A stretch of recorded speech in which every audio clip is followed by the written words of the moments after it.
Hello, and welcome to episode 23 of the IP3 podcast. I'm Kevin Brayer, joined today by Alex Becker, and we're going to be talking Worlds in Osaka, talking Zeta metagame leading into that event, um, and delve into some overarching kind of draft tactics that we'll talk about them in from the perspective of Rosetta, but there's sort of a wider underlying theme to what we'll talk about too. Evergreen, if you will. Yes, that is the word for it. But before we jump into the main topic, a couple small bits of news. There was the 5th anniversary stream 2 weekends ago in honor of my birthday, but also Fab's birthday, I guess. Um, the stream was fun. I watched most of it. The interview It's questions a lot were longer than I cool. expected it to be. It was a lot longer than I expected. Also, yeah, yeah. Um, but the two big it's entertaining. Go watch it if you want and have the time to. I think there's three big, well, two and a half big announcements in there. One, tragically, Monarch 3 will not see the light of day until 2016. The bright side No, is that means I'm no, not going to be forced to incorrect. miss. Wait, what? 2026. What did You I said say? 16. Oh my You said god. 2016. Ugh. It's been a week already, and it is Monday. 2026.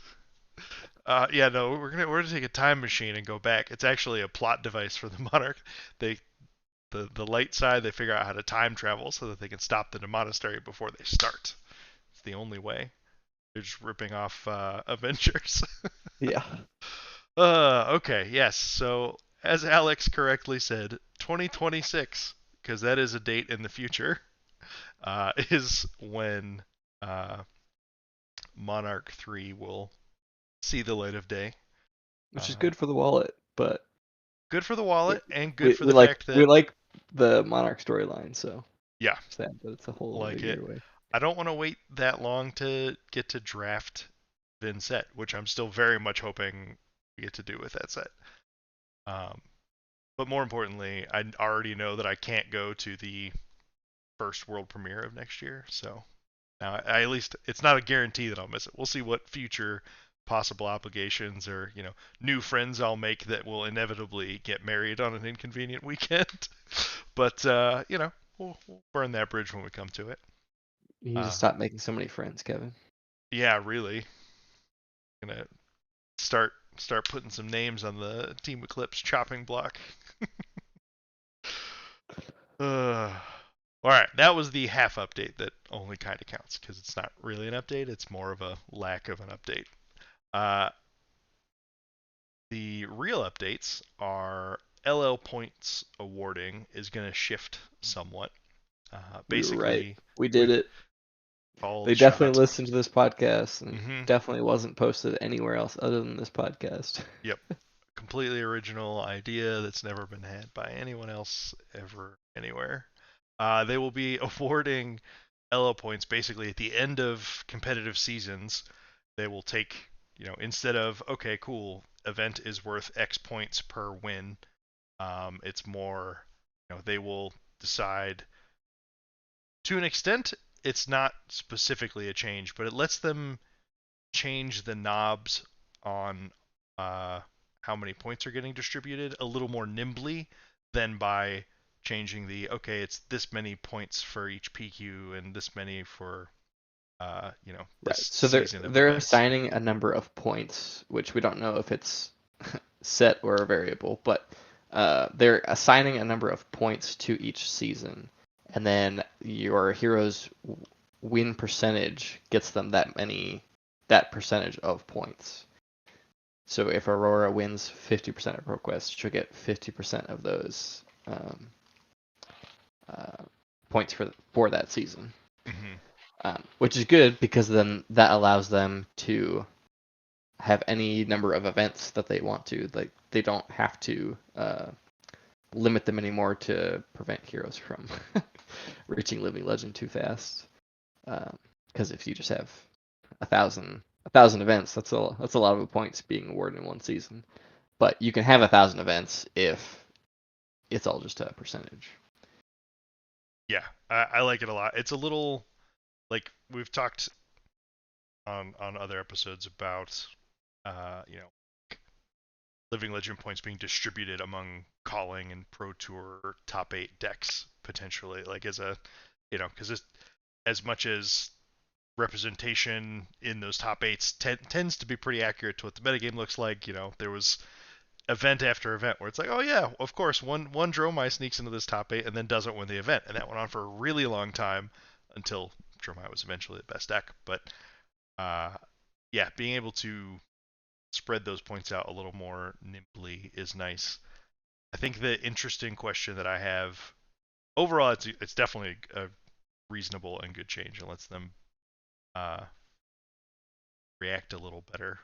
But I wonder if they will tell us what the point total is before the season or after, because there is an interesting ramification if they get to see what the metagame percentage spread looks like for a season, and if they look and they're like, ooh, well, if this season awards 1,100 points instead of 1,000 points, then we get hero X to LL here, and we want that.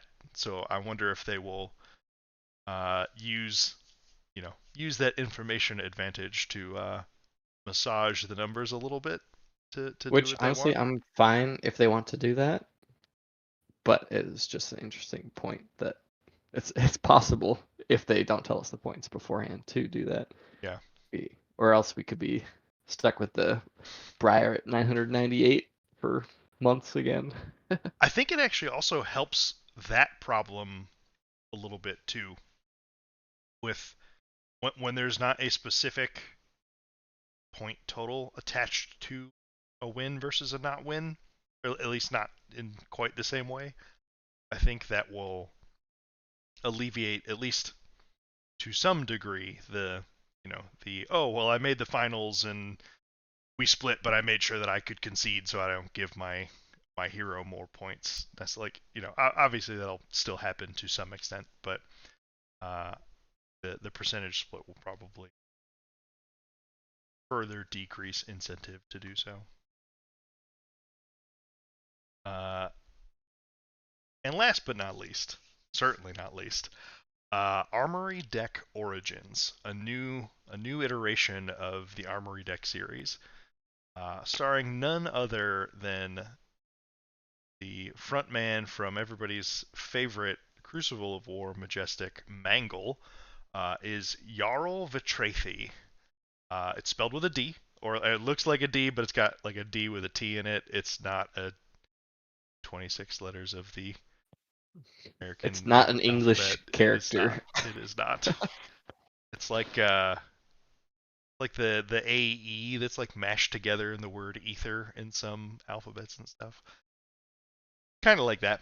But Jarl, the super badass in the awesome armor in the card Mangle, is going to be the hero, first new hero that comes in one of these armory decks. Uh, and Jarl is, unsurprisingly, a guardian.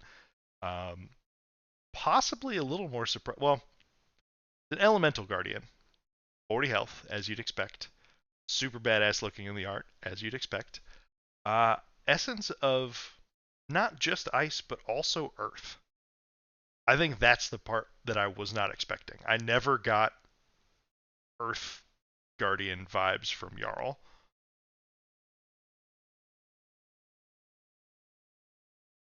Kind of just lets him have access to like more cards. I feel a lot of people have mentioned this, but his hero power feels less about what it actually is and more about, hey, you can play guardian cards, earth cards, and ice cards, like, and that's your hero power. And I do think that is like enough.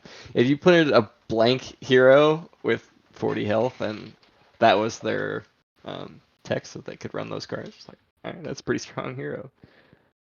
Yeah, I mean that was late stage Oldham before he hit LL. That's what the deck became. It was blue 6 for 10s. The deck. It was infinite consistency. Right, Pulse was gone. I think the only, the I actually some lists might not have even had it, but like the only Earth cards in the deck might have been blue Autumn's Touch, but even those might have gone the way of the Dodo in favor of other blue 6 power cards because we were still living in Dromai's world at the time. Um, and it just Oldham's text box in many games did not matter because Winter's Wail was gone, so you didn't have the incentive to be as icy, and Pulse of Ice and Loft was still out of CC, and the Earth payoffs were never quite where they needed to be to sway Oldham that way. Which, They are now.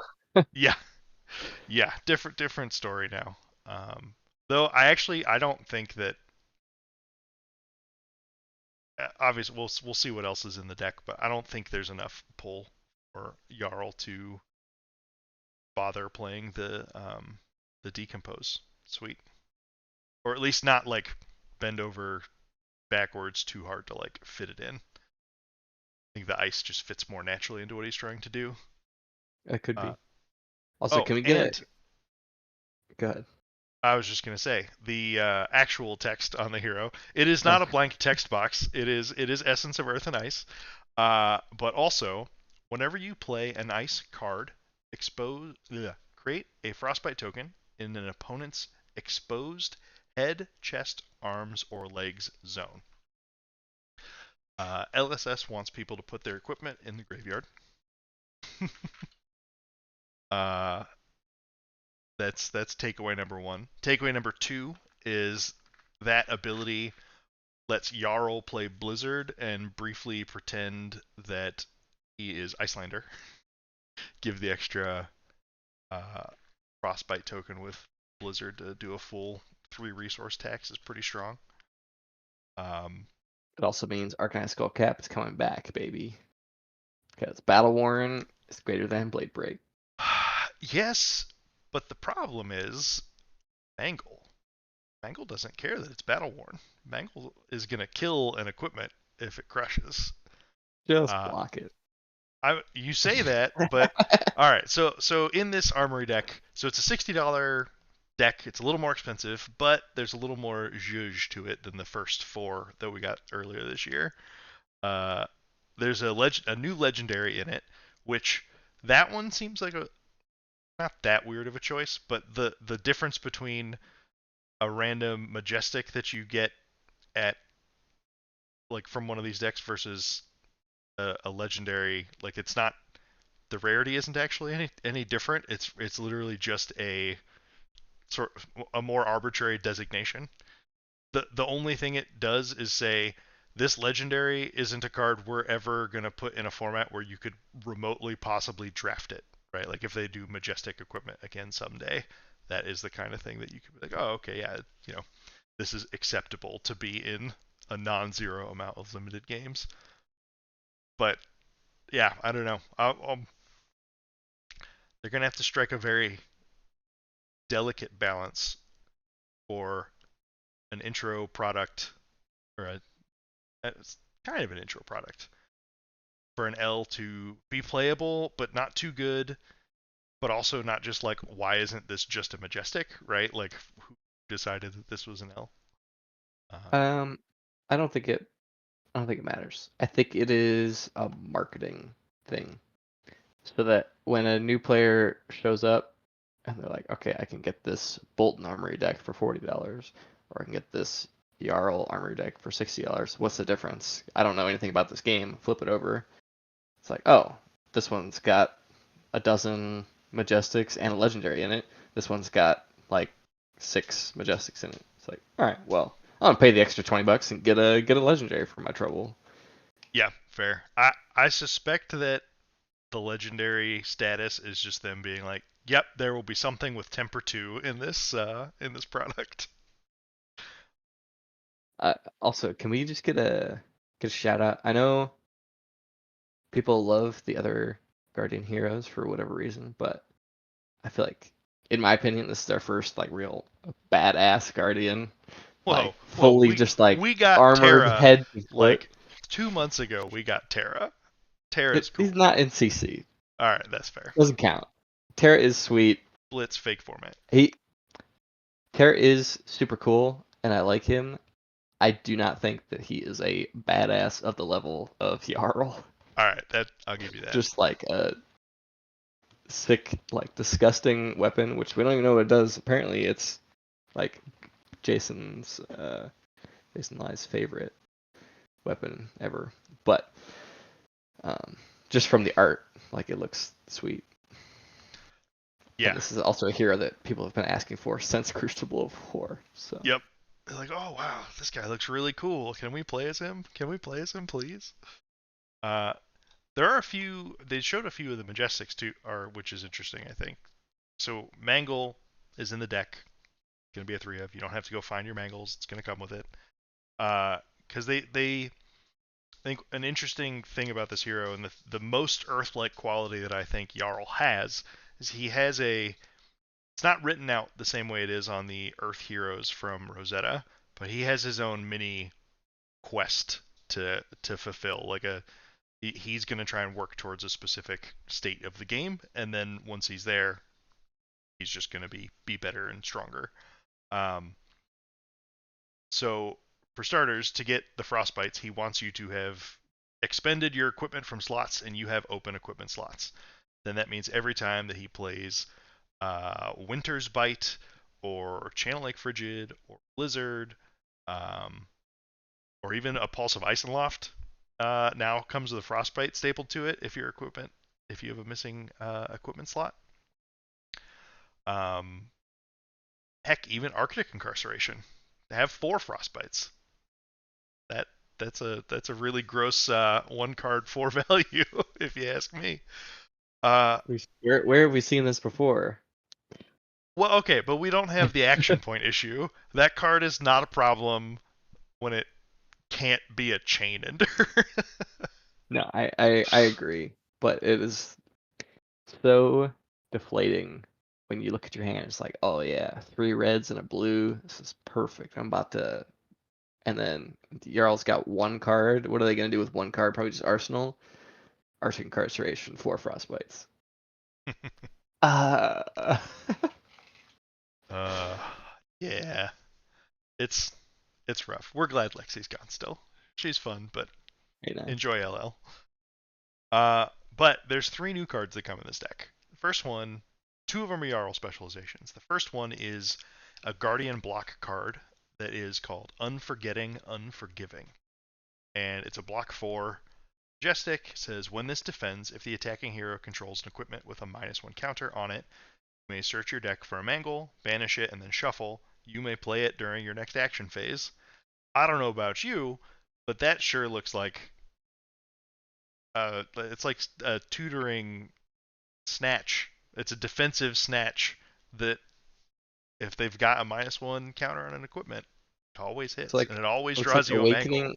Looks like Awakening without Seismic Surges to me, Yeah, but blocks 4.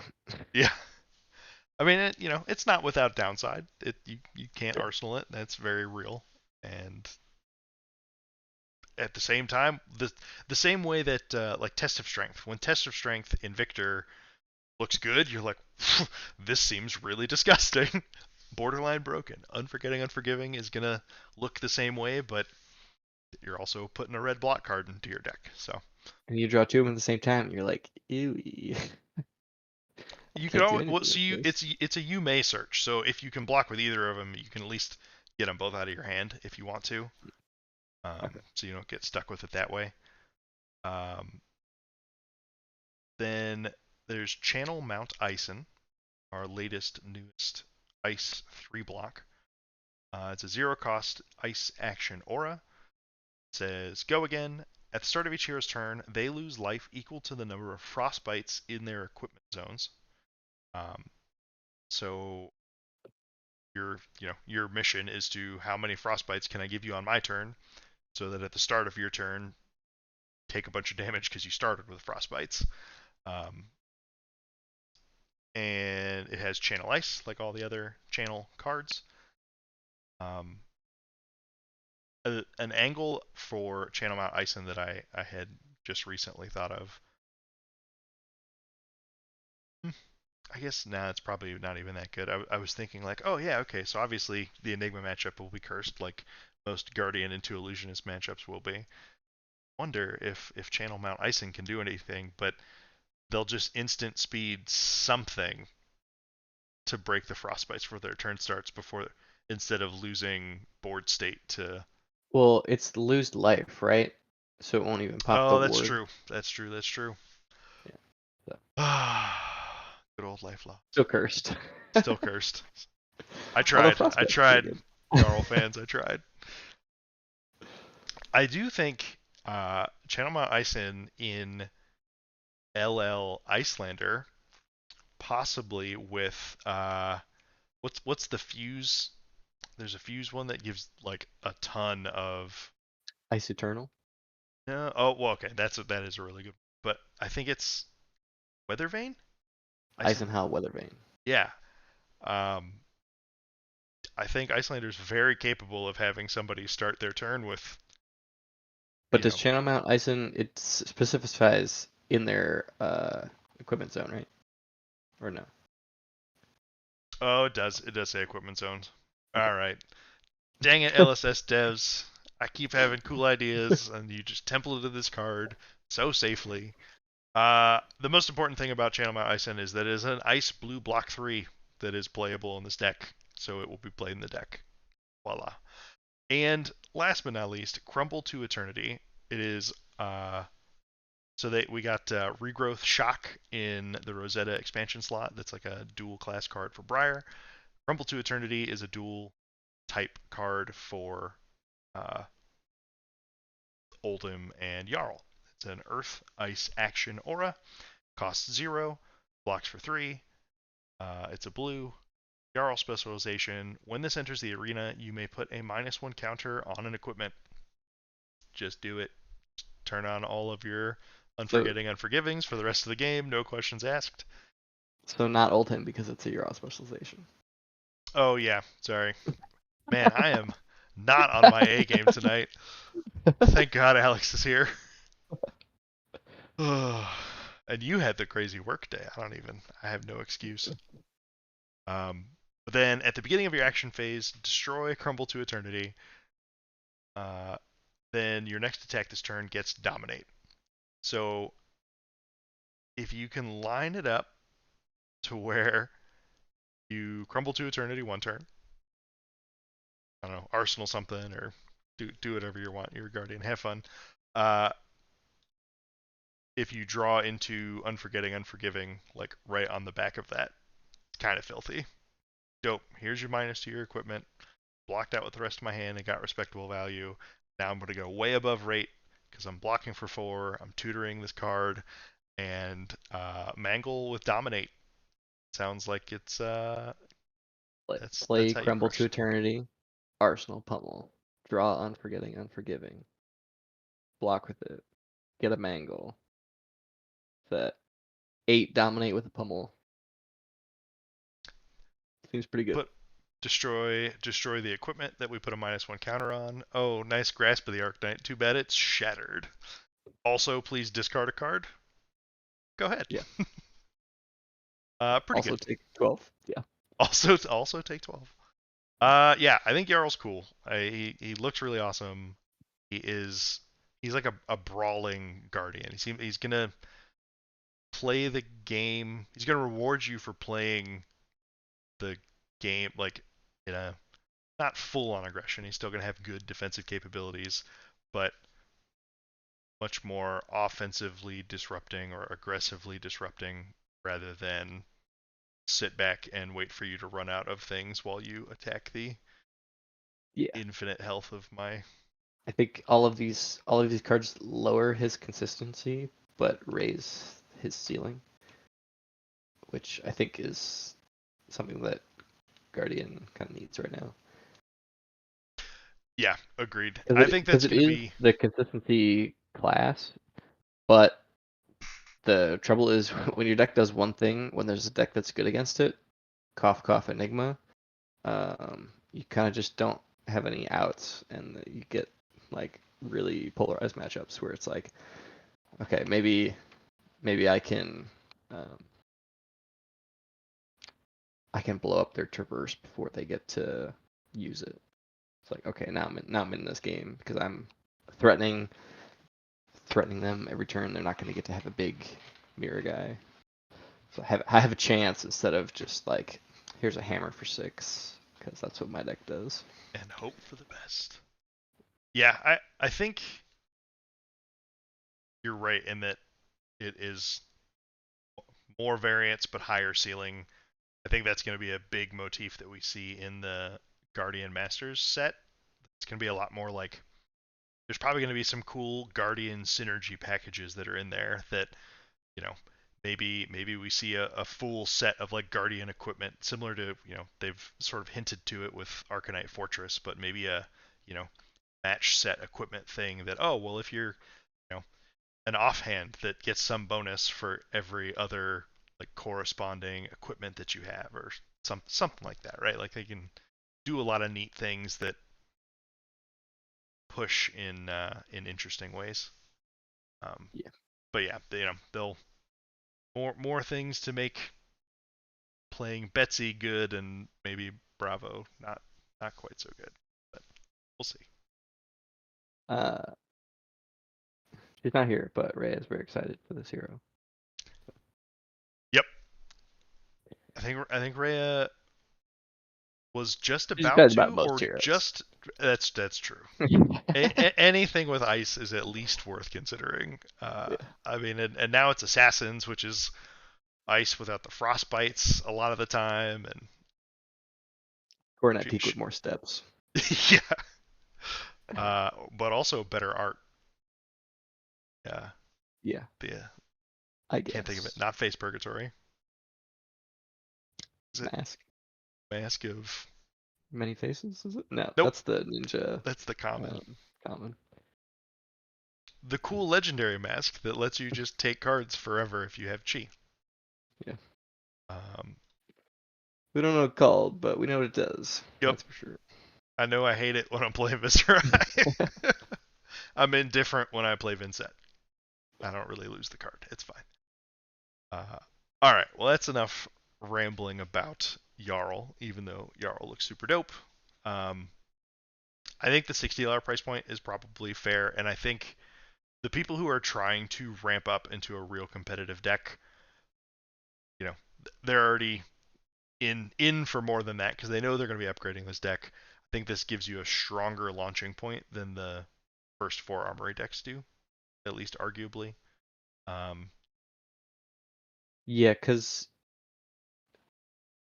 to add to this, I mean, all the armory decks have been good decks. Um, but also like having a legendary come in the box assumes that Jarl will want to play it over other legendaries that exist, since like you've probably got to buy a couple pieces of equipment and maybe some like blue staple cards to up the consistency a little bit, depending on what else they put in the deck. But other than that, you kind of just like have your deck that is probably 80 or 90% ready to go, just by buying a couple pieces of equipment to supplement. yeah, and the nice part is I feel like Guardian's pretty low on relying on generics outside of like Pummel, right? Like CNC E-Strike, but doesn't. But aside from that, I don't feel like there's a tremendous quantity of generics that will be needed to polish off the lists. Maybe Zealous belting, but Also, Monarch boxes are dirt common. cheap, so Yeah, good old. I think what like $45. I think seen first you can recently. get a first edition box I think for like $50. How the mighty have fallen. Monarch to 1K my ass. Sorry, Wall Street. Sorry. Too uh, soon. Too too soon. soon. Yep. I've got some sweet Monarch First Edition bulk. If anybody wants to pay me the old rates for it, great. All right. So PQ season 3 is in the books. Got some.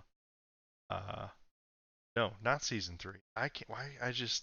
I Week can't 3. today. PQ week 3 is in the books. Uh, the results will probably not surprise you. Uh, got Aurora had 20 wins. Enigma had 17. Florian continues a upward trending week to week with 14 wins. And then the next four we have Viserai and New each with 11, and then Dash.io newly upgraded via the Armory deck, and Azalea with 10 apiece. And then from there on it's 654 or less. Um, Nothing terribly shocking at the top of this list, honestly, based on the other weeks. Uh, I guess Enigma's win rate going down probably corresponds somewhat to Dash.io cropping up, right? That's at least conventionally speaking, Azalea, Dash.io, Viserai, and Aurora are at least on paper not good matchups for Enigma. The Florian matchup, they've got to make a lot of concessions to be able to hang with Enigma. I'm not 100% sure how acceptable you can make that matchup, but I don't think it's not free by any stretch of the imagination. So I would expect Enigma to probably trail off a little more in week 4, but aside from that, this is just more of what we've been seeing.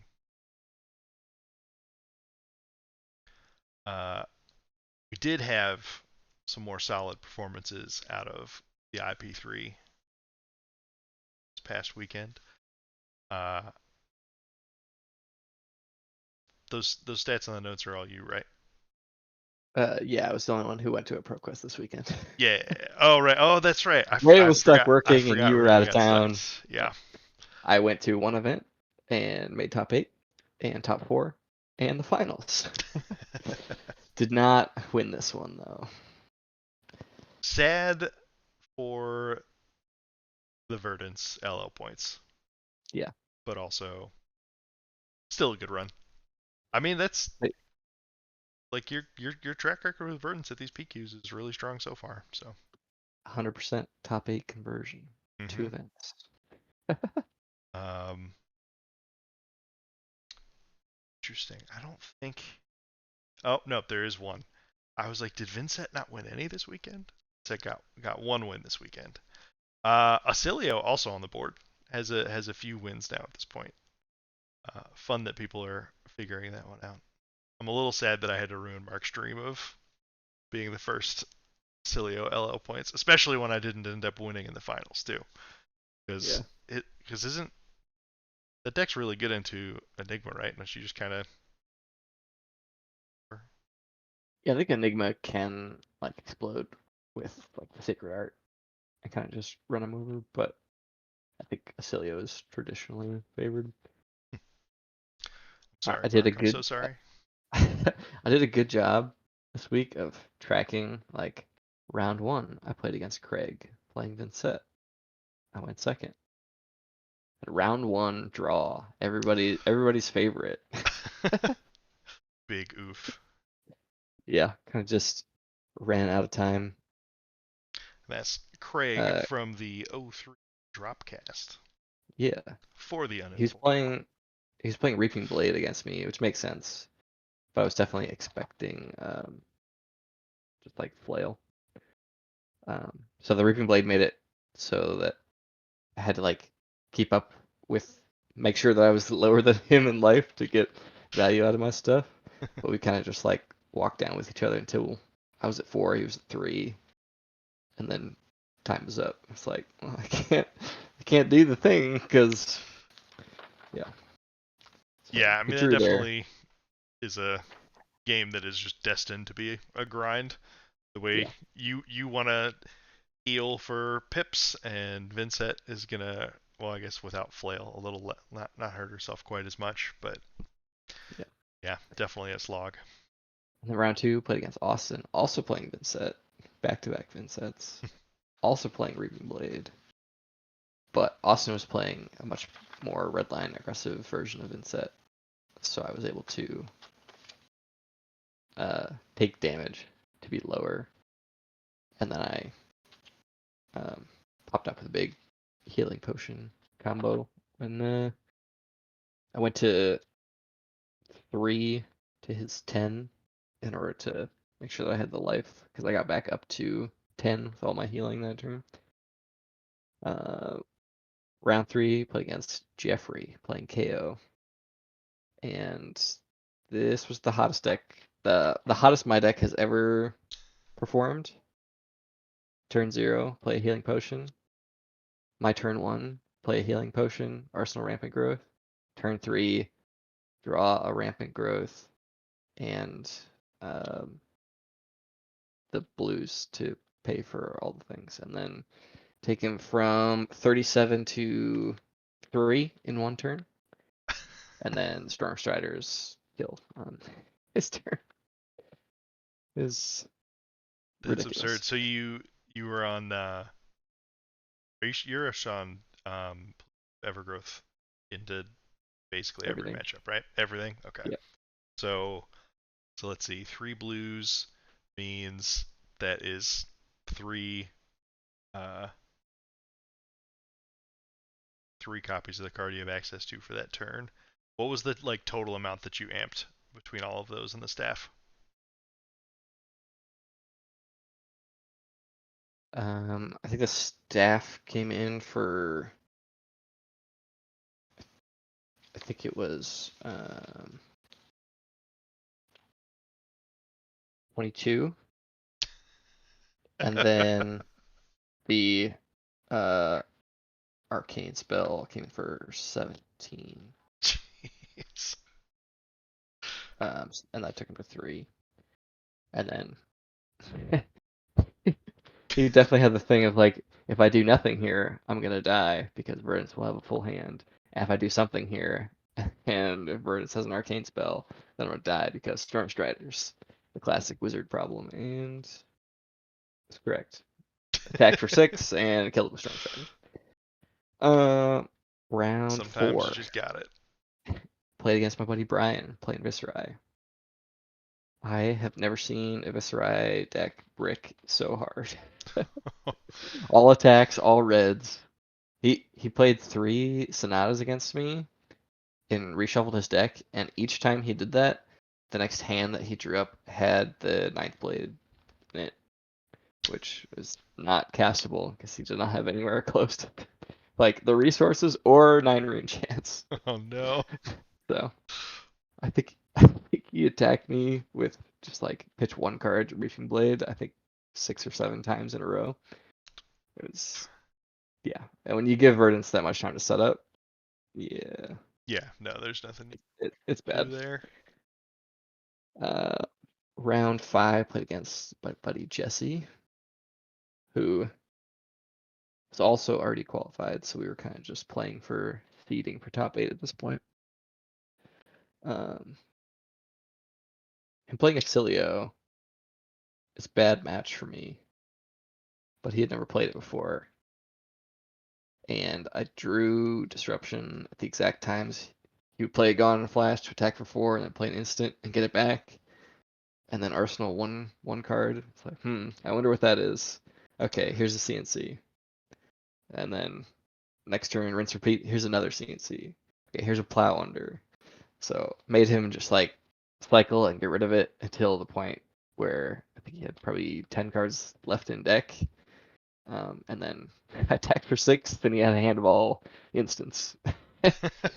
Used the Filio, drew another instant, and just died. So,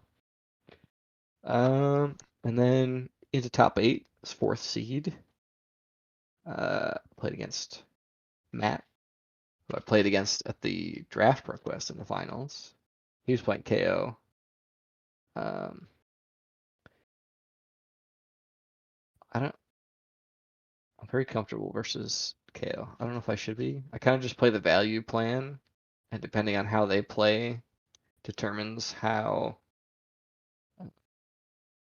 how much setup I do with healing potions, but I guess he had Arsenal turn 1 a smashing performance for when I played a healing potion, and it just happened to be that I had um, a rampant growth in Arsenal, one in the graveyard, so I was ready to go whenever, and I drew I drew a hand of uh, Sigil of Solace, Heart, uh, Heart of Faendale, and like a blue spell.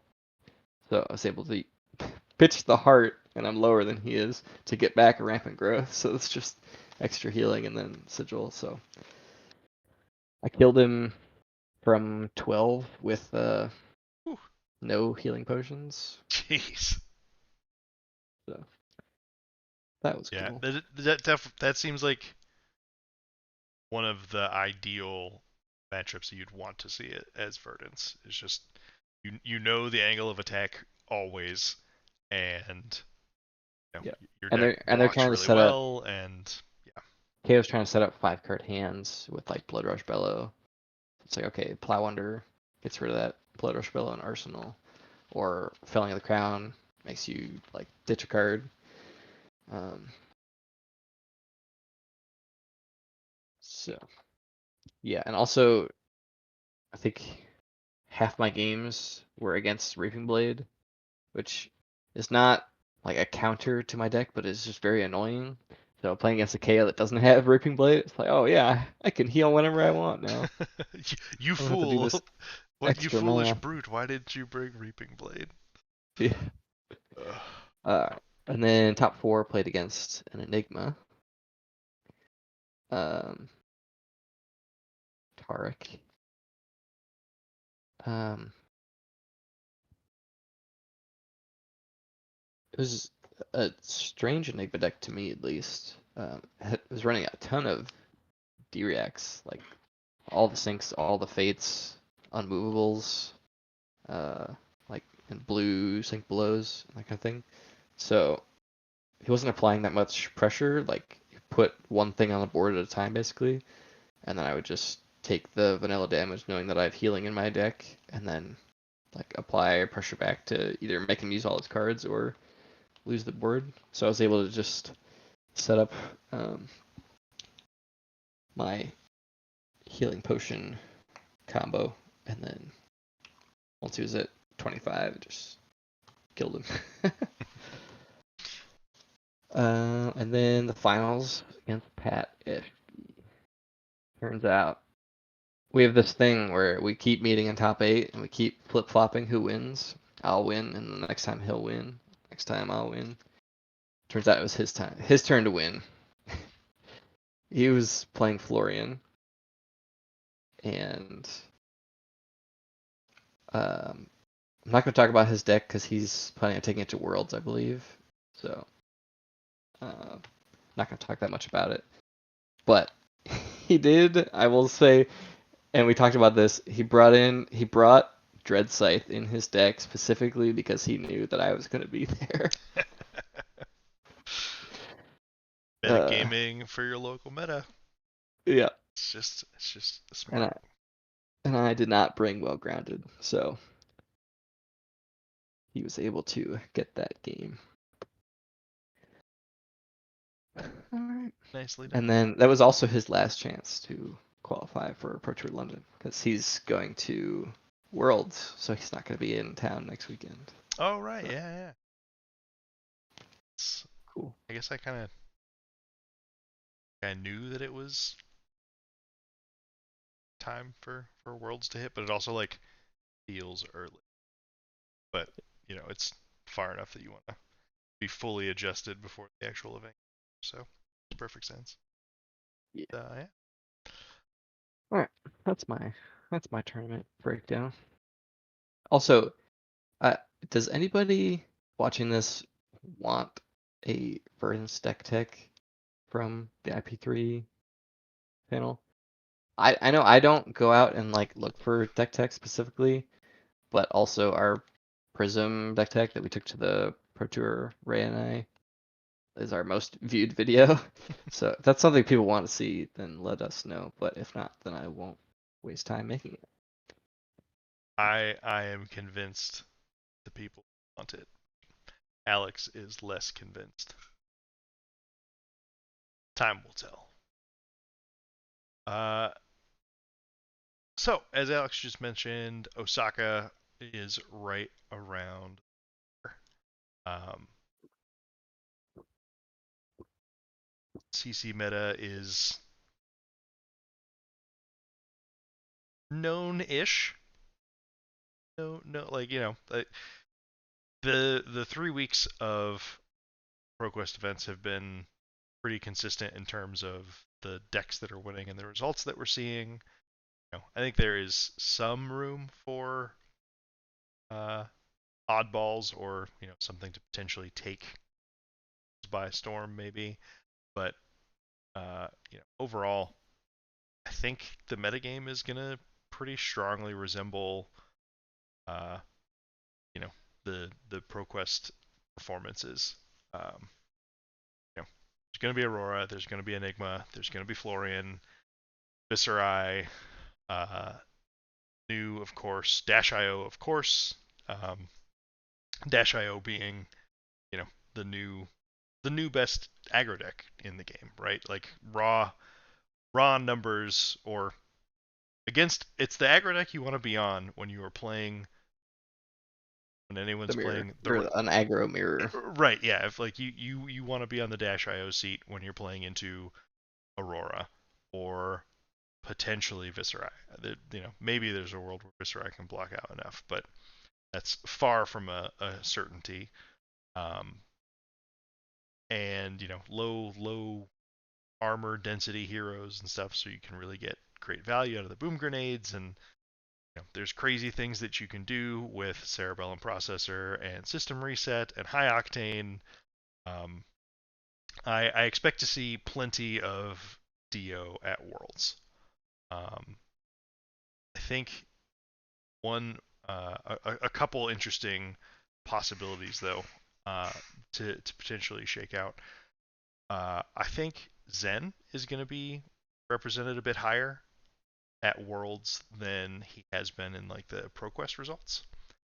Um, and I also would not be surprised. It's possible that Florian takes up this role and so it doesn't manifest, but the possibility of more Victor showing up than I might expect. Uh, Worlds, the way it breaks down is, um, I don't lie, but I think it's 5 rounds of CC and then draft on day one, and then day two is Draft and then 6 rounds, right? Because they changed it to 15 rounds, right? yeah, but I think it's just From 14. 4 on the second day. Yep. Then there's got to be more on day one. Well, no, so I think it's 5 instead of it used to be 4 on day one. 5 rounds of CC, 3 rounds Oh, of okay, draft, yeah. and then you Gotcha. have to go 5 and 3 or better to make day two. Uh, yep, that's exactly it. So there's 9 rounds of constructed, and if people feel like they have a Victor deck that is able to just thrash these uppity, aggressive heroes in Aurora, Viserai, and Dio, um, and I would assume also has a good matchup into Azalea, and good into Zen as well. If you go there and you're like, I think that I'm going to run into aggro decks, 7 of these 9 rounds, that's the sort of thing that can make Victor a reasonable sort of meta choice for that event. Dodge Enigma, and then you're good against Aurora, Dash, Azalea, Zen. Yeah, I I don't think know how the I don't know how the Florian and Viserai matchups go, Victor. I think that's the biggest flaw in this thought is that it's possible that Florian just stands in that role and does it a little better right now for being a little less DOA to Enigma. But yeah, sort of a side effect of not playing in Worlds is I have not been grinding the test games enough. But uh, So on even though you that, haven't be, what would you play if you were going to Worlds? if I was going to Worlds, I would be playing either Florian or Viserai, unless like somebody on the team came to me and was like, "Nope, we figured it out. This Zen 80 is cracked," and like if unless somebody came and was like, "This breaks the format," I would jump ship for that if someone was like, "We did it. This is the thing. This is how we win Worlds." Um, but with my current information and play tendencies, Florian or Viserai for sure. Um, it would really come down to a lot of testing of the Dio matchup, or sorry, the Florian into Enigma and Dio, and like seeing how those feel, um, and uh, Viserai into Dio, and seeing if what the path to victory looks like there. Right? Is it like, do you have to super high roll, or is there a world where if you tank up into them from turn 0 and lean on the really good Runeblade Fridge, can you just block them out even though you're not a conventionally defensive deck? Uh, I don't know. I don't know the answer to that because I have not been grinding these decks enough. I'm not going to Worlds, but Florian or Viserai, definitely my pick, and relatedly, also my pick for uh, best decks for the event. No, you're gonna spoil it. Oh no. Sorry. uh, if I was going, I think I would just play Verdance. Um, I don't think Verdance is top tier, but it's what I've been playing and what I enjoy, and I'm definitely a play what's fun because you can have fun losing on a deck that you like playing, but if you're losing on a deck that you don't like playing, uh, it's a bad weekend. Yeah. I honestly, I like. How do you feel about Verdance's matchup into the aggressive slate of decks? You have uninteractable disruption, which is good with Felling the Crown and Plow Under. Um, and then I'm running um, Earth Form, which like no aggressive deck is going to block 7 on an Earth Form. So it just means that all of my non-attacks, which are blue zaps, end up blocking for 4. And now your 0 to 60 is attacking for 4, threatening a Boom Grenade. I just block cleanly with 1 card. Or your Snatch, I cleanly block with 1 card. So, I mean, there's always a chance that you just get blown up, but I feel like that's kind of any deck. Like you're susceptible to just True. getting exploded.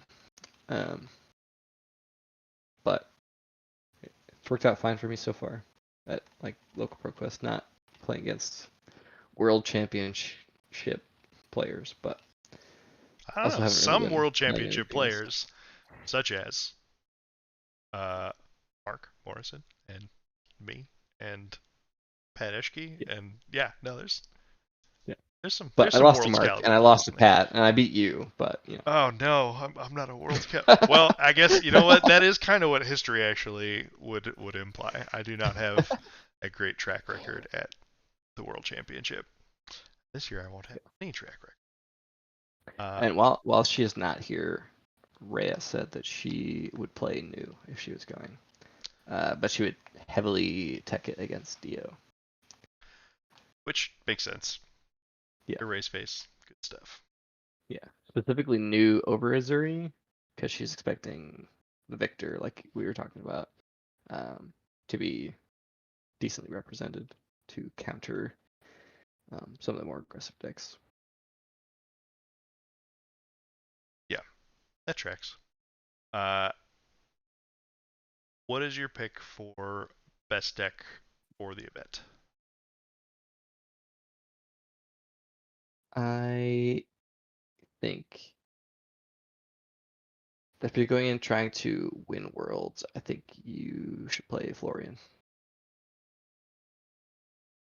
which is I feel like it might be a hot take considering like people have been talking about Dio nonstop for weeks, but I feel like Dio is a very targetable aggressive deck. Like if you go into Dio with no plan against it, no like clue what it does, you're gonna get blown up. But if you put in Erase Face, Command and Conquer, Weakest Link, which Florian plays those perfectly fine, but Mhm. also Plow Under and Felling of the Crown and uh, And Earth cards too. has a great armor suite, Yeah. abuses Earth form almost as well as Verdance does. Yeah. And then you've also just got things that make embodiments. It's the same thing that we were talking about with the Verdance, where it's just like block fours all over the place. Yeah, Um, I think it deals with. You can make it deal with Dio um, well enough, and then like the mid range plan of like once you're on and you just uh, grasp the Arcanite Reaping Blade 1 card fives. Like it's a pretty good fail state for a one card hand. yeah, It I do think is a tough match into Enigma, but with Aurora and Zen and um, Dash running around, you might just try to dodge that one matchup in favor of the other ones. Um, but I don't think it's unwinnable for Florian. Just tough. I It would be Viserai over Florian if Viserai didn't have the problem of sometimes you just draw hands all attacks and your offense is here's 2 card 6 off of 4 cards. Or okay, I've got 4 2 block non-attack actions that don't really do much. I'll make 3 rune chance pass. Like I think that's a having played Azalea, trying to play 9 rounds of constructed with that being a possibility in the deck is a tough way to win. Possible, but tough. yeah, yeah. That's fair. Uh, yeah, and I think Viserai will be there. He will be solidly represented. I don't think he will be the most played deck at the event. But as good as he is now, and he's definitely the most consistent deck he's ever been at this by up to this point, I think. But there's a lot of aggression out there. There's going to be as many warmongers floating around as there ever has been, because warmongers is also good at stymieing Dio, Yeah. and Florian and most other like heck even Aurora can run Warmonger's diplomacy and then lean into the instant suite of interaction and then get to kind of play it as that free chain ender, which is really powerful. Um, so yeah, I think the prevalence of Warmongers for the weekend combined with I think you know the players at the highest level tend to steer away from okay, well if Viserai is going to be catching strays and I'm exposing myself to the oh well this hand just doesn't do anything, or I've sworn off registering Sonata Arcanix uh, just kind of in general, um, and yeah, it's a tough sell to opt into that for the biggest event of the year. Yeah. Um, When it's rolling and you've got 2 Malefic incantations, you play a Mordred Tide and you go like 2 or 3 wide. It feels incredible, does a ton of damage, yeah, but you can't promise me that every turn, so it's yeah, hard to and I tell. think it's the Viserai high rolls are they're not they're not quite on the same level as the true Dio high rolls, but they're close to the same stratosphere at least. The upside of Viserai is there's a lot of 3 blocks in that deck. There are some 2 blocks, but a lot far fewer than there used to be in the deck. And you've got a really good armor suite, so you can when you get those bad hands, you can pivot better than most other aggro decks could. But yeah, I think Viscera will be average representation. I won't be surprised if there is 0, 1, or 2 in the top 8 of Worlds. Really leaving it open there. I mean, yeah, Uh, I mean, it's just yeah, it's a I get it. crapshoot I though, get it. right? Like we could go there and it's like, oh yeah, there's like 4 Florian and no Viscerai, but then there's a bunch of the top 16 that just missed or something. But We asked Ray as well, and she just thinks that the best deck is Dio. So yep. And admittedly, we agree that Dio is the best pure aggressive deck, but I just think that it's a little too targetable. everybody knows it exists, and people Right. knowing it exists means that it gets worse, Yep. in our opinion, at least. Yeah, the people are going to bring decks that have really good, really specific game plans for Dio, whether that is a gratuitous quantity of disruption or just blocking way too effectively for 1 or 2 turns too long, and Dio has to burn through 60% of her deck in the first 4 turns of the game, and yeah, so little too targetable for our vote. I do also think that uh, we were talking earlier. They've got the Talishar stats for the month of October. There's a ton of games played between all the Rune Blades, and obviously Talishar is not the Minus Vincent, but yeah, yeah, fair. the other three room blades have like Hey, 20,000 Vincent has a points. positive win rate for the month of October, which that might be the first time. Like through over 10,000 games has a positive win rate, which is pretty cool. Um, but specifically, when you look at the matchup breakdown and the games played, both Viserai and Florian each have a very high overall win percentage. Viserai's at 59%, uh, with the worst matchup on the whole matchup spread is Aurora at a 47% win rate. So, your worst matchup is close to a coin flip. Obviously, this is Talishar data and players, which are not strictly indicative of world championship quality players and metagame, but there is It's a enough games 10,000 foot played view that, of yeah, yeah, it's a 10,000 foot view of these are the decks that are being played a ton, and these are like the general win percentages. Obviously, if you've got a really good player playing something and somebody brand new playing the counter to it, like the really good player is more likely to win. But and just when you've got teams of pros looking at things, the one. So Florian has 2 truly bad matchups in his matchup spread. That is Viserai and Kano, which are both at like 30%, which is pretty rough. But if somebody is like, "Ooh, I found this tech card," and this just like flips the Viserai matchup or makes it into just a straight 50-50, suddenly you're looking at a really excellent flat matchup spread, um, which appeals to a lot of players. Going to the events and knowing that, uh, heck, that's exactly how the Runaways ended up on the Hatchet Story list for PTLA. They're like, it's extremely consistent, and the matchup spread's very flat. It's not gonna the highs are solid but not super high, but the average is thoroughly above average, and the lows are still pretty good. Um, and you could tell that people were looking at that deck because the Talshar stats. There's just a ton more games of Dorinthia being played than other decks. Just like number of games played. There's gonna be games for everybody. I think there's like 300 Olympia games for the whole month so far, but which is funny. 700. Oh, 700. I was incorrect. Excuse me.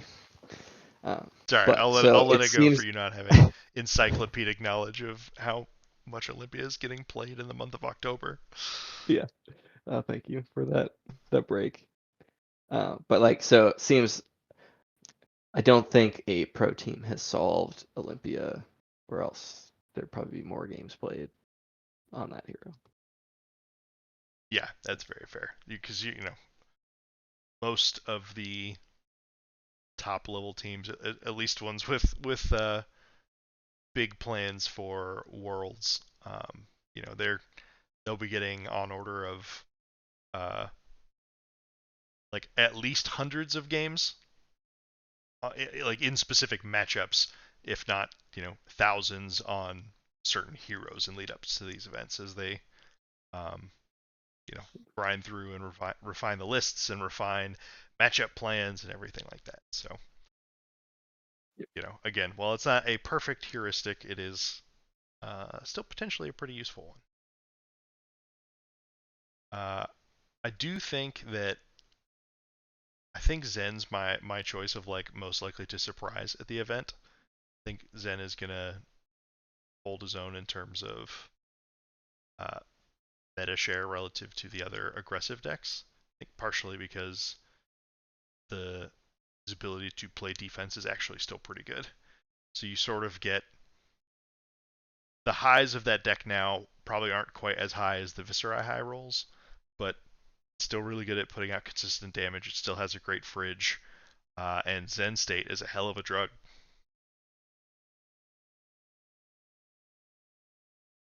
As somebody who deals instances of one a lot, yeah. Telling me I play Rune Chance, man. Ah, ah. All right, Uh, so now that we're, I don't know how long into this, but you want to get to the main topic? I mean, this was like half of the main topic. We'll get into the other half of the main topic now, uh, which is draft tactics. Um, the main focal point being, to force or not to force. That is, for some people, a question. If you're Mark Morrison, it is never a question. Um, but like there's virtue to forcing a hero at times, and sometimes there's really good payoffs to be had for drafting your seat instead. Yeah. I think that um, forcing is the best way to get a 3-0 draft, and it's also the best way to get an 0-3 draft. Where drafting your seat, I feel like oftentimes leads to like 2-1 and 1-2 like draft pots. So if you got a really strong CC deck at Worlds, then just draft your seat and go 4-2 in draft and coast right into that top 8. Um, but if you're like, I I have a couple matchups that I need to dodge in CC, so my draft needs like to win Worlds to top 8 Worlds. I like need to have really good draft performances. Your best chance is probably going to be to force something and just be in it from the onset and like force the draft pod to work around you. And if you go 0-3, then all right, wasn't meant to be. Next year. Yeah, and I mean and it's certainly not to say that you know sometimes you're drafting your seat and it becomes very evident what your seat should be, and you just get fed the right stuff for 3 packs and you get the 3-0. Um, but at the same time, and especially it's interesting at the higher levels too because one would expect more pro level players to be like, all right, I'm gonna go in and I'm gonna take what the draft gives me, and I'm gonna end up with a solid deck. Um, you definitely encounter a lot more forcing at like the armory level or skirmish PQ level, um, and so there might be extra, uh, even more value than usual to being the person at the table when you're like Mark calling Hartford top 8. He was like, I'm gonna draft KO from pack 1 pick 1 until pack 3 pick 14, and if my deck's phenomenal, I'm gonna win this calling, and if not, I'm not. And he ended up with a cracked 1 of 1 KO draft deck. Um, If nobody like picks a lane and everybody just tries to play what is given to them, I feel like that is the easiest way for a draft to go downhill because then all 8 people are trying to read signals. Nobody is sending a single signal. Yeah. So then it's everybody just be like, there's 3 picks left, and I don't know what hero I'm supposed to be, and I've got just like a little bit of everything, but so does everybody else. So there is value in that instance, being just like, um, I am playing this specific thing. Yeah, but and even if you go in there into a draft with the intention to force a hero, um, it is sometimes important to know if there's a moment where you're like, I genuinely need to work on this plan. Um, there's Earth is very popular, and there's a universe where you sit down and the 4 people to your right are also just like laser locked in on Verdance and Florian, right? They're just like this is an Earth crew, and you're like, dope. I pick whatever my best option is in pack 1, and by pick 4 you're like, oh, there's like 2 Earth cards missing from this pack already, and you're not seeing um like you're seeing that the marquee cards that you would normally be looking for just are already gone. Um, it definitely behoove you to know what your line is in the sand is anyways, right? Like if you're getting overwhelming early signals, then uh, switching to lightning at that point could certainly behoove you. And it's you know not every draft has to be mono forcing or mono drafting your seat. You can go in being like, I'm going to try and force this, and like, wow, it is horrendously cut off. I need to do something else, or I'm not gonna, or I'm going to be playing cracked bubbles because I'm just going to stop getting playable cards after the first 10 picks. Yeah, the best way to like drafting your seat, I think is the best way to have like a no bobble deck. Um, Also a great way to be in the like the open hero where you see like, oh, there's all these cards coming this way. I'm just gonna be in this lane. For me, at the Perkos a couple weeks ago, is Acilio. Like, okay, there's a bunch of lightning cards and a bunch of wizard cards in this pack. Cool. Take one. Next pack, same thing. It's like, all right, I know what lane I'm in because it's clear that the other people are not. Um, and then once you're at that point, um, if you are in the open seat, the end of the packs are much better for you because there are still cards that you can play that aren't like bad yellow and blue cards that people end up having to pick because it's better than a bobble in their deck rather than like, ooh, do I want this blue zap or this blue other zap? Like they're both good and they both go in my deck. It's like I'm spoiled for choice with 3 cards left in the pack. So what's your usual approach to? I guess we'll start with what's your approach been generally with Rosetta specifically? So Rosetta, I don't know. I'm always the counter person. Whatever people like drafting, I usually end up going the opposite. So a bunch of people love drafting Earth, so I'm opening my first couple packs and picks looking for like reasons to play Lightning. Just because I know that that's very likely going to get passed to me early, and then I can establish myself as like the Lightning player. And while everybody else is fighting over the Earth cards, I can get the Lightning cards and have a really good Lightning deck. Um, but in general, what I've done in every draft format has worked. Got me a lot of 2-1s. Not a lot of 3-0s, but a lot of 2-1s. Um, for the first 4 picks, I just take whatever the best card in the pack is. Um, I'm not married to anything, and then um, after the first 4 picks, because that's half the table, I get to see the next 2 picks after that what is still left in the packs, and then at that point I lock into whatever I'm gonna be like drafting for that. Um, so like if I take lightning card, room blade card, earth card, wizard card as the first 4 picks because those are just the first four four best cards in the pack. Then my next 2 packs can be like, okay, there's 4 earth cards, 2 lightning cards, 2 of this, 3 wizard cards. It's like, all right, seems like um, Verdance is the lane that I'm gonna end up in. So I take one for that, and then the next pack, there are packs that are weird where they can be weird collation with rares and foils and stuff. So just to double check my math, I wait for the next pack. It's like, okay, it's the same thing. I'm in Verdance. That's my hero. So I'm usually locked in halfway through pack one. That makes sense. I think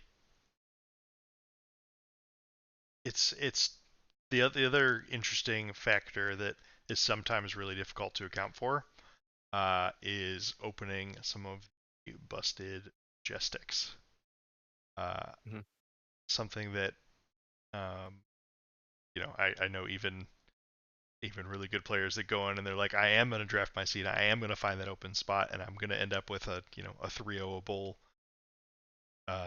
deck through those means. It's really hard to turn down a pack one pick one Belling of the Crown, or it's not hard to turn down a pack one pick one Germinate. Like nobody would do that. That's the easiest. You should force Florian of your life. Um, but Yeah. it's But even I can't imagine a a card like for my draft strategy that is like better than Felling the Crown. Like what else you can open? I'm taking the best card in the packs. Like, as Felling the Crown. All right, I have an Earth card. If I don't, if the next thing I get is like, oh, it's a really good Lightning card, take that. Oh, it's a really good Lightning card, take that. It's like, okay, I'm not gonna play Felling of the Crown, but I don't have to play against Felling of the Crown either. touche, touche. And I just made like $30, so paid for the draft. Yeah, fair point. This one, Rosetta has been, or the way Rosetta draft shook out, um, it's been interesting because going into it, I'm like all of these heroes. So obviously, I have a Runeblade bias, but each of the heroes interested me. I'm like, I could imagine myself playing any of them in draft or even potentially in constructed. Um, and like the very first time I drafted the set, I was like, oh, okay, well it's there's 4 like dual lanes that you can sort of pick from. I'm like, I'll just start off in the Runeblade lane and let the elements make their way to me. And you know there are certain textures of drafts or of specific alignment of the way the cards come where that can be productive, but uh, as it turns out, Florian uh, and Aurora don't. There is some overlap in the kind of cards, right? They both are real down to draft that first red arcane cussing. They don't necessarily hate a red Deadwood Dirge that comes along.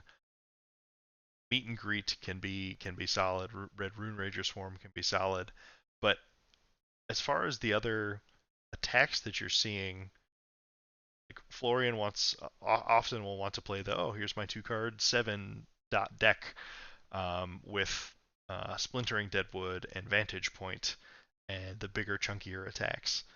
Um, but that doesn't really jive with what I think are the really good Aurora decks tend to look like. Um, and so that sort of it short circuited my original instinct, which was, oh, okay, cool. Well, my lane will be Runeblade, and I'll let the draft tell me which one it should be. But it's not, it's not universally like, oh yes, I have taken the best Runeblade cards, and they'll be equally good in both heroes, no matter what. So it sort of forced me to flip it, and now I'll try and look for the premium talent cards first, and let that tell me which element I'm in early on. Um, General tendency towards Earth. I think I just have been able to navigate those games better. And I'm also, I know I could competently play as Verdance. I haven't gotten reps with Acilio, so I haven't really, um, I don't know, haven't been like, oh yes, this I should take this because this is my signpost that I should definitely be the Acilio deck in this draft. And that's probably just a lack of reps because I knew I was only going to get to do the one draft ProQuest this season. But um, yeah, the way the different heroes fit together, I think it definitely, if you're sort of trying to pick a half lane at a time, starting with the talent or the element before the class cards definitely um, makes a lot of sense. Might not be quite the case for wizards though. Now that I think about it, Um,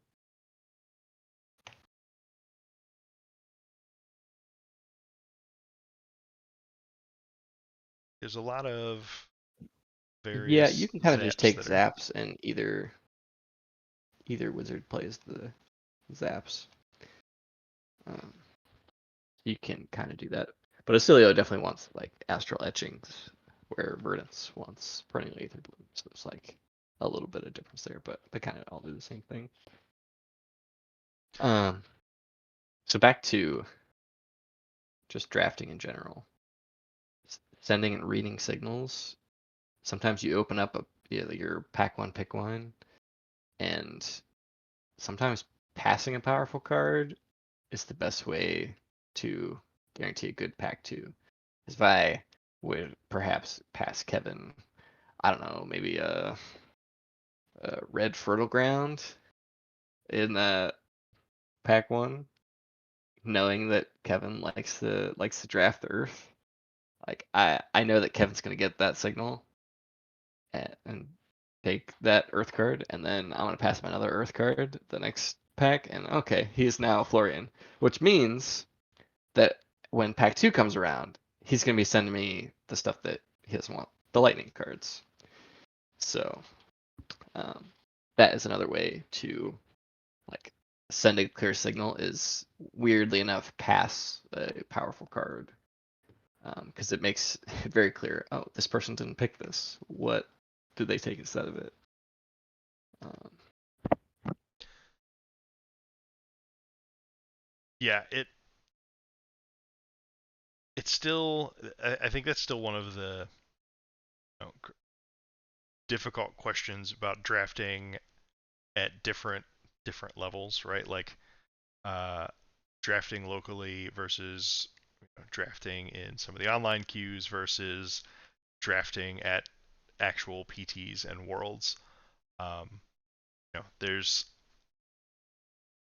sometimes you could sit down at a local event and be like, I'm gonna pass this person the best signal. Well, this person has already decided that they too are forcing Aurora, and they will also pass the really busted Earth card just further down. And sure, someone will yeah, eventually pick it up and it'll be really good. But like you can't always count on your signals to actually land and be read and accounted for. Um, so there is, as with draft, it's always a little bit of a crapshoot. But yeah, even that, you could pass a felling over the crown. You could be like, I actually don't want anything to do with this card. You take it. Uh, and they're just like, nope, don't need it. I came in today being like, I'm gonna draft Acilio, and they just draft Count Your Blessings Acilio and take it to the and then bank. the next person who gets Felling of the Crown, pick three, it's very confused. But they are locked Uh, into Earth for sure. yeah, but another thing is like when you open up your pack for the first time and you see, I usually pull like the cards I'm thinking about taking to the front of the pack just to like have them all next to each other. If there's one good lightning card and two good earth cards, I'm taking the lightning card every time. Because if I take the earth card, then I'm still passing a good earth card, and the person next to me like just has no clue or inkling what they took. Where if I pass them two good earth cards, they go, oh wow. like, what did they take out of here? Oh, there's a lightning card missing. Oh, there's 2 earth cards. Okay, this person's on um, the person to my right is on lighting. And it's the same caveat as Kevin just said. Sometimes people won't read that signal. But if you're playing Worlds, it's likely that they will. If you're playing Local Armory, maybe not. Yeah. And the other, uh, well, I guess it's not that tough. I think the equipment in this set are valued pretty appropriately from what I've seen, right? So like getting past a pack 1 pick 3 well grounded or lignum vitae, like Um, the earth, either of the earth equipment, that would be very surprising to me. Getting past any of the Runeblade equipment would be very surprising to me. Trying to think, the wizard amp 1 arms also, you know,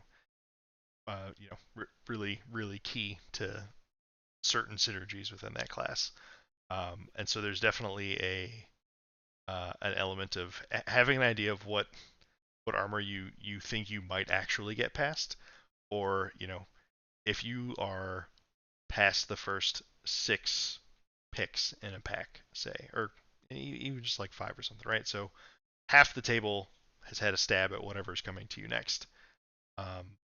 Odds are, um, this isn't exclusively true because sometimes the person who's in the same class as you already took a Runehold release in pack 1, so yes, they will let it go by in pack 2 because they don't need a second copy. Um, but making sure that you value the equipment appropriately based on what's actually likely to happen versus um, what's technically possible, right? You don't count on getting past a late Runehold release in these packs, and so you got to know that if you're letting one go by, there's a pretty decent chance you do not see one for the rest of this draft because there's not a big extra influx of equipment like in heavy hitters. It's like nope, you see I, a I handful and guess that's it. I don't know this for sure, but I feel like it's about two of each equipment per box on average. I feel like That sounds about right. I know it was like that in Uprising, I where think it's like, there's okay, sometimes 3 of things, but yeah, it's really close to 2 of each on average, I think. yeah. So if you've already um, if you've already passed some of the equipment of, let's say you pass an arms, and then an arms comes to you again, it's it's likely that the person that is passing it to you already has an arms, and the person beyond you probably already has an arms. So if you don't take that one, you probably won't see another one for the rest of the draft. So just tracking um, what equipment you see when and which direction you're passing it is obviously a whole another level to um, drafting, and some people are still trying to figure out what the heroes do. But Mark, what a legend! What a legend! It's alright. He uh, likes when we talk about him. yeah, he got his shout out. We just have to talk about him every episode now. Yep, We're 23 as in, is haven't tradition. missed one yet. Mm-hmm. Yeah, Mm-hmm. he He doesn't needs, listen if we don't mention him. yeah, he needs to win another calling though, and he can be a guest again. That's the secondary prize that he gets. Yeah, Callings. We'd settle for a battle hardened too, I suppose. I Uh, suppose. all right. All right. Well, Do you have anything else? I was about to say any other closing notes on draft tactics? I don't. I think we covered it pretty thoroughly at a high level. Um, it's definitely these sorts of draft decisions and strategies are things that you know you could talk about all day, but you need to sit down and you need to try and execute them right. Like it cannot be overstated how important it is to have a feel for what packs tend to look like when you're when you're actually playing and actually seated and doing the draft. Um, you know, but it's also it's important to know, okay, if I end up with a good Florian deck, what does that look like, right? What um, what late picks can I count on wheeling that can really pay off later, right? Uh, and having going in with a strategy is important. Sometimes being nimble with your strategy and swapping strategies mid draft is important. Well, all right, maybe not mid draft. This is Flesh and Blood. You still can't quite switch in the middle of pack 2 and have a playable deck in all likelihood, but um, it's fluid. It's a lot more. It's at least as much art form as it is science to becoming comfortable with draft and becoming a good drafter. So yeah, get down to your LGS, play some drafts, see if they can get some armories firing. LGSs love when drafts fire because that is them effectively selling product. So if you can get a pot of 8 at your LGS to do some drafts, the LGS Even owner will love 6. it. You'll have a good I think time. I don't even think you need the full 8. I think like 6 people Rosetta draft still fine. Yeah, anywhere from 6 to 9's probably pretty reasonable. Past 9, it probably gets really hard to like have an idea of reading signals. You have to sort of guess up front, like, all right, I'm gonna hope that I don't have 6 Earth heroes to my immediate right, so that I can see a card that says decompose at some point. But sometimes those are really interesting too, or let you be like, oh, okay, cool, it's a 10-person pod. I'm the only Acilio. My deck is cracked. So just like the rest of the Fab community, it seems, we have the IP3 podcast has created a Blue Sky account, so you can go follow that if you want. Also, we're approaching 500 subscribers, which is cool. So you can be part of that cult if you just want to hit that button. We're approaching 400 subscribers, Well, which which is is also technically approaching approaching 500. 500. All right, fair, fair. It's much cooler to say 500 than 400, Kevin. Okay. All right, you got me. But yeah, thanks for hanging out. If you want to see a Verdance deck tech, leave a comment. Let us know. Make it happen. If you have any questions or comments about drafting in general, comment. That'd be sweet. Uh, until next time, the IP3. Luck at Worlds, everyone.